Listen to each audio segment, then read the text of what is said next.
একেবারে কেউ নিঃস্ব হয়ে ছেলেপেলে লেখাপড়া করায়েন না। আমার অনুরোধ, একেবারে নিঃস্ব হয়ে 1 নম্বর লেখাপড়া করায়েন না। 2 নম্বর হইল যে একটা স্বপ্ন দেখে না যে ছেলে বড় হইলে ভালো বড় বড় স্কুলে লেখাপড়া করাইলে ছেলে বাপ মায়ের দেখবে, এইটা কইরেন না। এটা তার জ্যান্ত প্রমাণ। আমি ছেলে একটাই, ওর কষ্ট লাগে না। কোথায় পড়াশোনা করাইছে? সেন্ট গ্রেগরিতে Lakshmibazar St Gregory school, Dhaka বিশ্ববিদ্যালয়।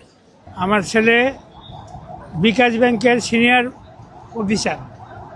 এখনও বিয়া শাদি করে নাই, আমি এখন বিয়া শাদি করবো। বিয়া শাদি করে নিই, তারপর পরে দেখা যাবে। আমার জিজ্ঞেস করে না। আমার খারাপ লাগে, মানে আমি রাস্তাতে কাঁদছি, বিভিন্ন জায়গায় গেছি। আমি যদি লেখাপড়া না করাইতাম তাহলে আজকে আমার এই পজিশন হতো না। বলে যে তুমি লেখাপড়া করাইছো কেন?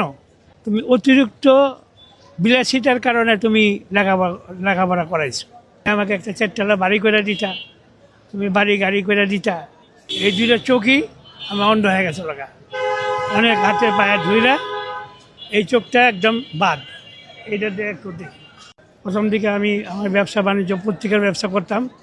শাহজাহানহাট পুলিশ বক্সের সামনে, প্রথম আলো, ডেইলি স্টার, তারপরে এই বিভিন্ন ধরনের পত্রিকা। এখানে 50 বছর ব্যবসা করছি। আমার বিভিন্ন ধরনের রোগ টোগ হওয়ার পর আমাকে আর কেউ সহযোগিতা করে না। ছেলেটারে পড়াইছি, ছেলে বলে যে তুমি এতদূর পর্যন্ত লেখাপড়া করাইছো কেন?